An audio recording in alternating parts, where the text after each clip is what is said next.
1861 by Walt Whitman. Armed year, year of the struggle. No dainty rhymes or sentimental love verses for you, terrible year.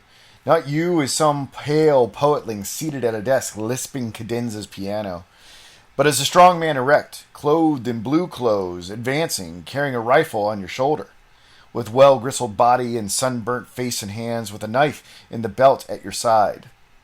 As I heard you shouting loud, your sonorous voice ringing across the continent, your masculine voice, O years, rising amid the great cities, amid the men of Manhattan, I saw you as one of the workmen, the dwellers in Manhattan, or with large steps crossing the prairies out of Illinois and Indiana, rapidly crossing the west with springy gait and descending the Alleghanies, or down from the Great Lakes, or in Pennsylvania, or on deck along the Ohio River, or southward along the Tennessee or Cumberland rivers, or Chattanooga on the mountain top. Saw I your gait, saw I your sinewy limbs clothed in blue, bearing weapons, robust year. To a Friend Whose Work Has Come to Nothing by W.B. Yeats. Now all the truth is out. Be secret and take defeat from any brazen throat. For how can you compete, being honor-bred, with one who, were it proved he lies, were neither shamed in his own nor in his neighbor's eyes? Bred to a harder thing than triumph, turn away, and like a laughing string, whereon mad fingers play, amid a place of stone, be secret and exult, because of all things known, that is most difficult.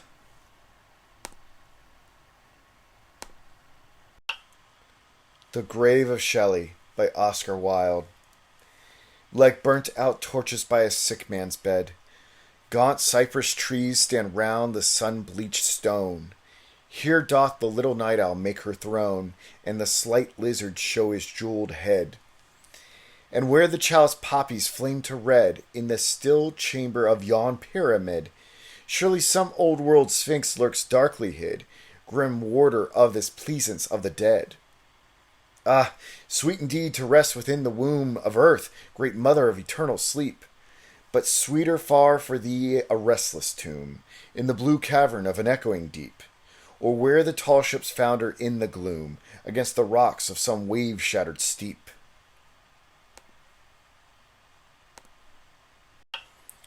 The Grave of Keats by Oscar Wilde.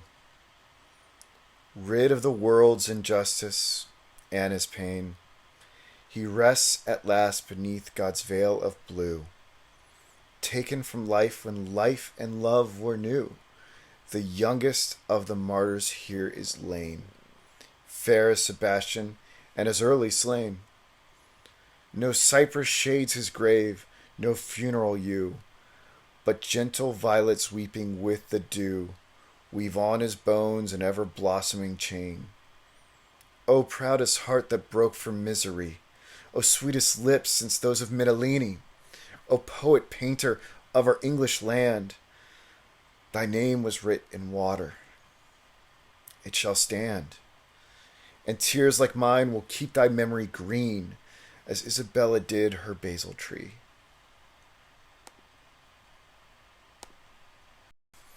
The Wild Common by D.H. Lawrence.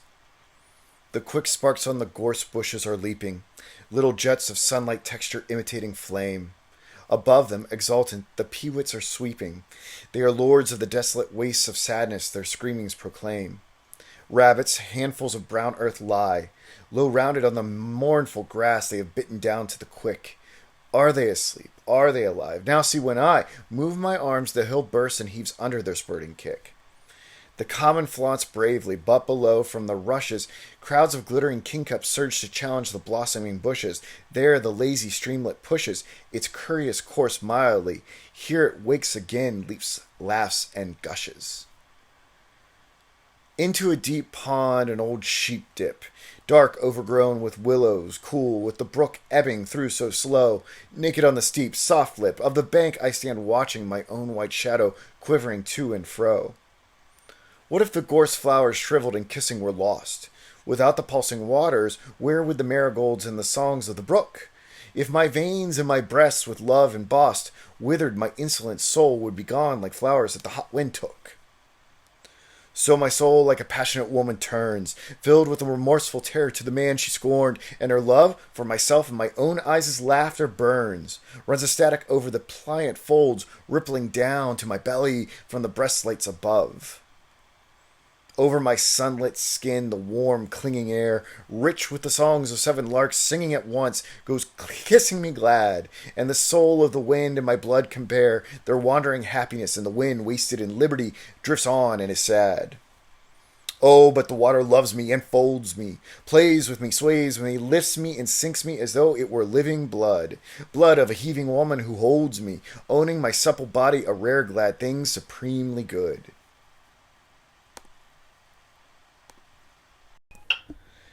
Piano by D.H. Lawrence. Softly in the dusk, a woman is singing to me, taking me back down the vista of years till I see a child sitting under the piano in the boom of the tingling strings and pressing the small, poised feet of a mother who smiles as she sings. In spite of myself, the insidious mastery of song betrays me back till the heart of me weeps to belong to the old Sunday evenings at home with the winter outside, and hymns in the cozy parlor, the tinkling piano our guide. So now it is vain for the singer to burst into clamor with the great black piano appassionato. The glamour of childish days is upon me, my manhood is cast. Down in the flood of remembrance, I weep like a child for the past. From a College Window by D.H. Lawrence. The glimmer of the lime, sun-heavy, sleeping, goes trembling past me up the college wall.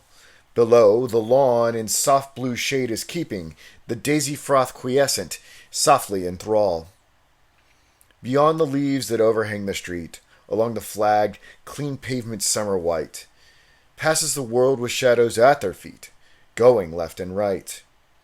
Remote, although I hear the beggar's cough, see the woman's twinkling fingers tend him a coin, I sit absolved, assured I am better off, beyond a world I never want to join.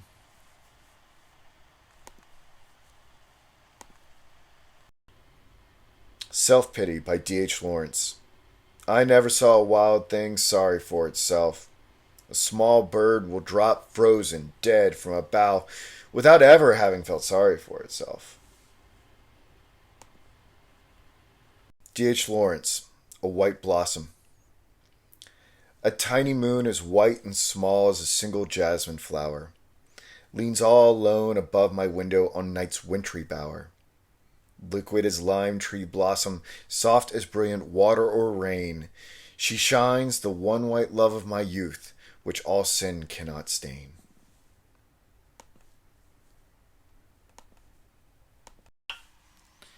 Every Man Has His Chimera by Charles Baudelaire.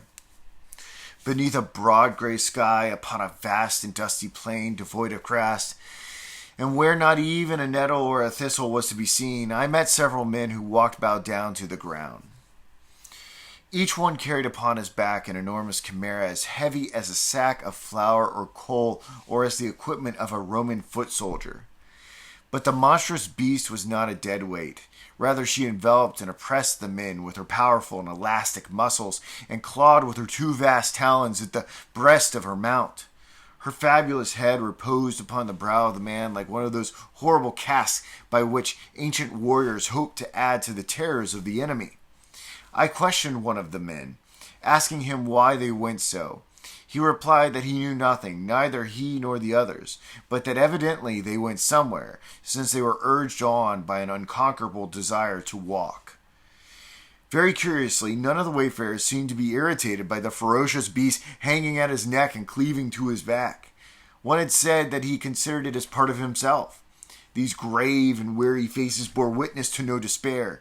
Beneath the splendic cupola of the heavens, their feet trudging through the dust of an earth as desolate as the sky, they journeyed onwards with the resigned faces of men condemned to hope forever. So the train passed me and faded into the atmosphere of the horizon at the place where the planet unveils herself to the curiosity of the human eye. During several moments, I obstinately endeavored to comprehend this mystery, but irresistible indifference soon threw herself upon me, nor was I more heavily dejected thereby than they by their crushing chimeras.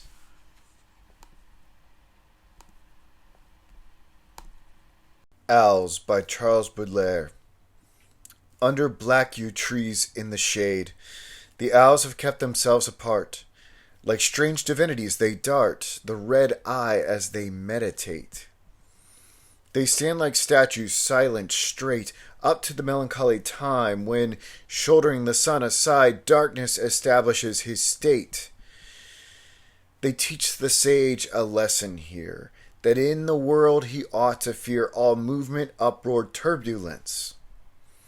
But, drunk on shadows, our strange race carries within the punishment of having yearned for change of place.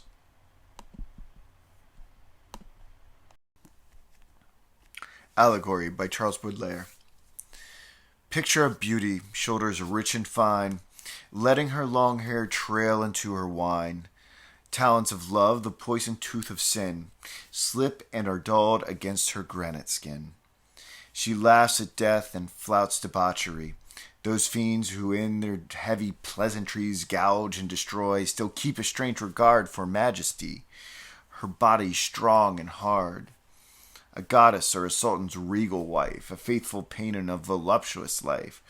Her eyes call mortal beings to the charms of ready breasts between her open arms. She feels she knows this maid, this barren girl, by our desire fit to move the world. The gift of body's beauty is sublime, and draws forgiveness out of every crime. She knows no hell, or any afterlife, and when her time shall come to face the night, she'll meet death like a newborn, face to face, in innocence, with neither guilt nor hate. Abel and Cain by Charles Baudelaire. 1. Race of Abel, sleep and eat. God smiles on you complacently. Race of Cain, in mud and filth, you crawl and die in misery. Abel's race, your sacrifice, smells sweet to all the seraphim. Race of Cain, your punishment, will it be ever at an end? Race of Abel, see your seed, your flocks, your cattle come to good. Race of Cain, like some old dog, your empty entrails howl for food. Race of Abel, warm your belly by the hearth of countrymen.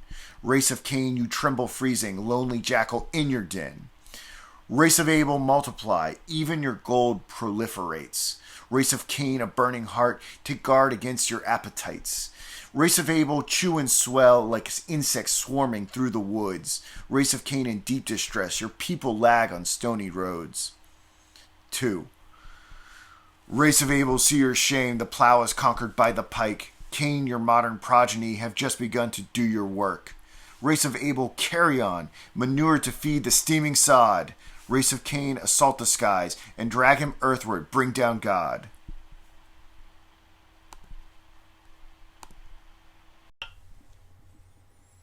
Draft epilogue for the second edition of Les Fleurs du Mal by Charles Baudelaire. Tranquil as a sage and gentle as one who's cursed, I said, I love you, O my beauty, my charmer. Many a time your debauches without thirst, your soulless loves, your longing for the infinite, which proclaims itself everywhere, even in evil.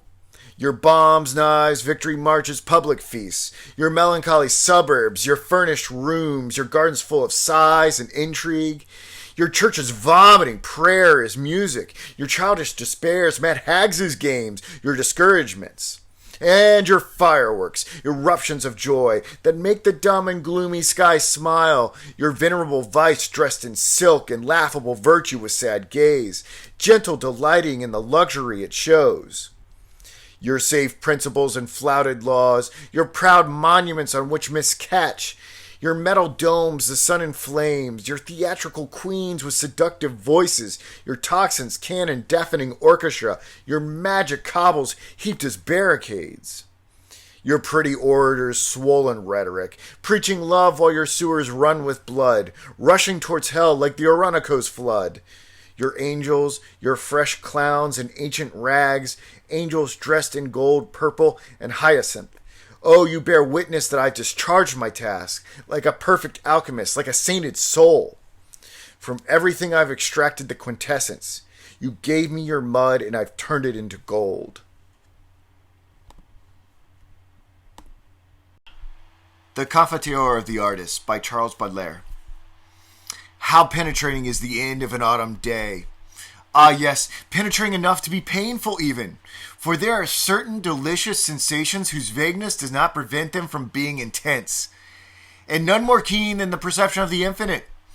He has a great delight who drowns his gaze in the immensity of sky and sea. Solitude, silence, the incomparable chastity of the azure, a little sail trembling upon the horizon, by its very littleness and isolation, imitating my irredeemable existence, the melodious monotone of the surge, all these things thinking through me and I through them. For in the grandeur of the reverie, the ego is swiftly lost. They think, I say, but musically and picturesquely, without quibbles, without syllogisms, without deductions. These thoughts, as they arise in me or spring forth from external objects, soon become always too intense. The energy working within pleasure creates an uneasiness, a positive suffering. My nerves are too tense to give other than clamoring and dolorous vibrations. And now the profundity of the sky dismays me. Its limpidity exasperates me. The insensibility of the sea, the immutability of the spectacle revolt me. Ah, must one eternally suffer, forever be a fugitive from beauty? Nature, pitiless enchantress, ever victorious rival, leave me. Tempt my desires and my pride no more. The contemplation of beauty is a duel where the artist screams with terror before being vanquished.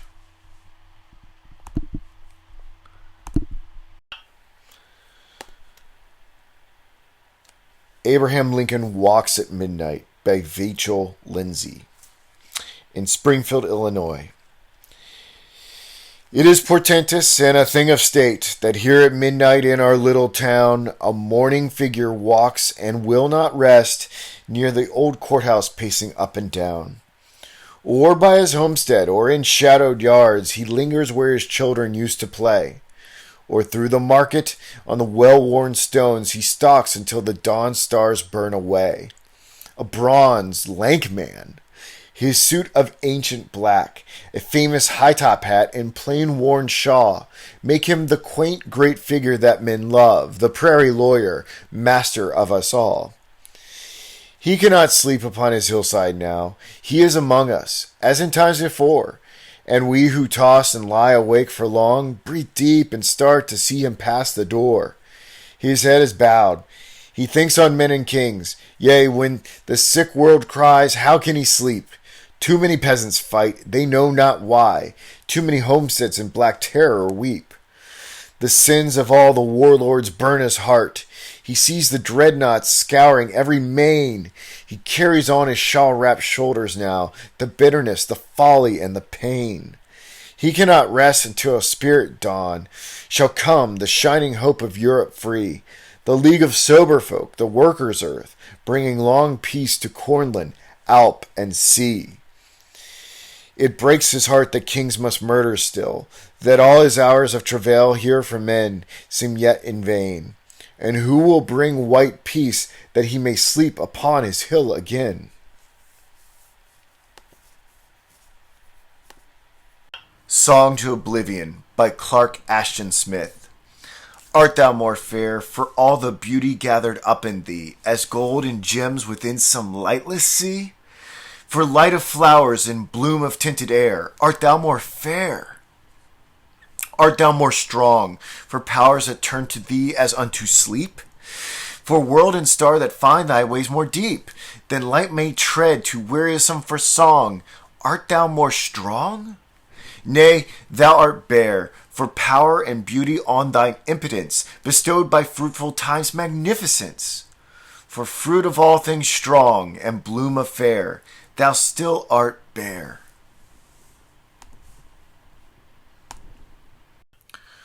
Verses Sent to a Lady on Her Birthday by Patrick Bronte.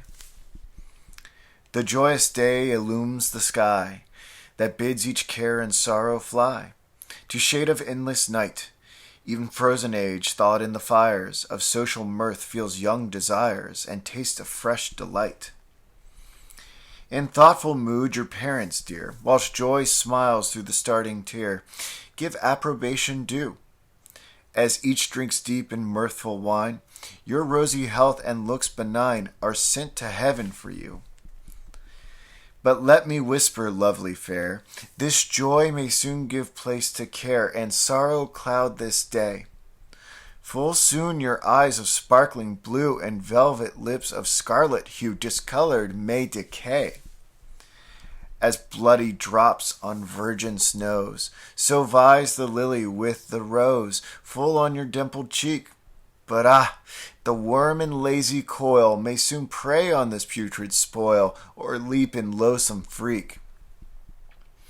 Fond wooers come with flattering tale, and load with sighs the passing gale, and love distracted rave. But hark, fair maid, whatever they say, you're but a breathing mass of clay, fast ripening for the grave. Behold how thievish time has been. Full 18 summers you have seen, and yet they seem a day. Whole years collected in time's glass, in silent lapse how soon they pass, and steal your life away. The flying hour none can arrest, nor yet recall one moment past, and what more dread must seem is that tomorrow's not your own. Then haste, and ere your life is flown, the subtle hours redeem. Attend with care to what I sing. No time is ever on the wing. None can its flight detain. Then like a pilgrim passing by, take home this hint as time does fly. All earthly things are vain. Let nothing here elate your breast, nor for one moment break your rest. In heavenly wisdom grow. Still keep your anchor fixed above, where Jesus reigns in boundless love, and streams of pleasure flow. So shall your life glide smoothly by, without a tear, without a sigh, and purest joys will crown each birthday as the year revolves, till this clay tenement dissolves and leaves the soul unbound. Then shall you land on Canaan's shore, where time and chance shall be no more, and joy eternal reigns. There, mixing with the seraphs bright, and dressed in robes of heavenly light, you'll raise angelic strains. Ball's Bluff by Herman Melville. A Reverie, October 1861. One noonday, at my window in the town, I saw a sight, saddest that eyes can see. Young soldiers marching lustily unto the wars with fifes and flags in mottoed pageantry, while all the porches, walks, and doors were rich with ladies cheering royally. They moved like Juny morning on the wave. Their hearts were fresh as clover in its prime. It was the breezy summertime. Life throbbed so strong. How should they dream that death in a rosy clime would come to thin their shining throng? Youth feels immortal like the gods sublime.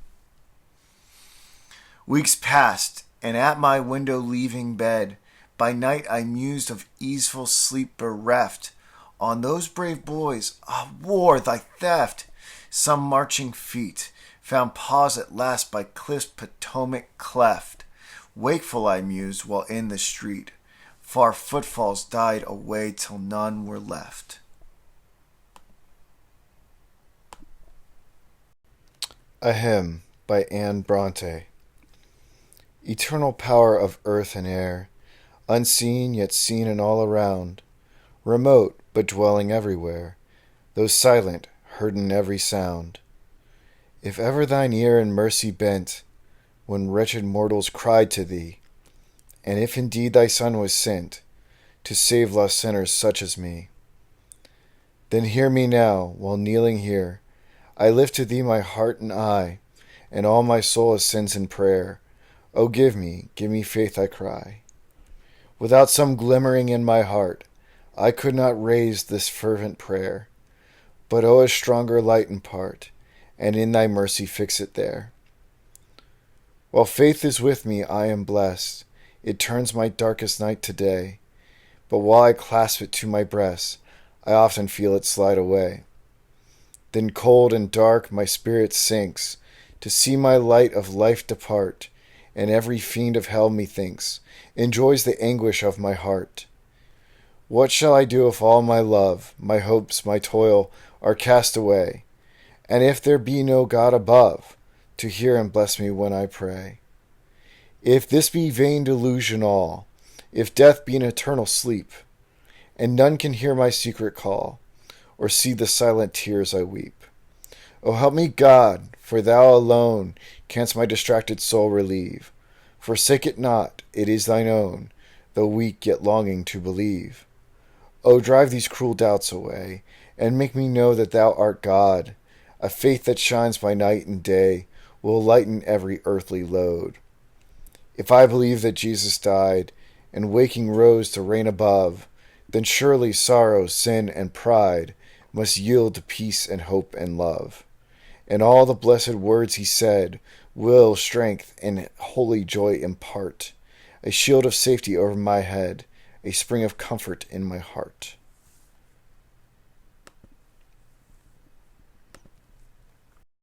The Metaphysician by Friedrich Schiller. How far beneath me seems the earthly ball, the pygmy race below I scarce can see.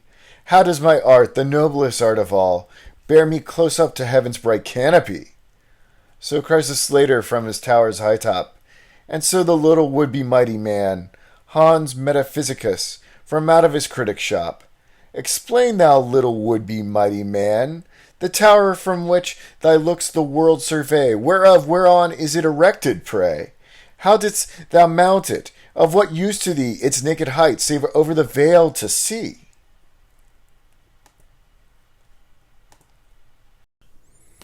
Art by Herman Melville. In placid hours well pleased we dream of many a brave and unbodied scheme, but form to lend, pulse life create, what unlike things must meet and mate? A flame to melt, a wind to freeze, sad patience, joyous energies, humility, yet pride and scorn, instinct and study, love and hate, audacity, reverence, these must mate, and fuse with Jacob's mystic heart to wrestle with the angel art.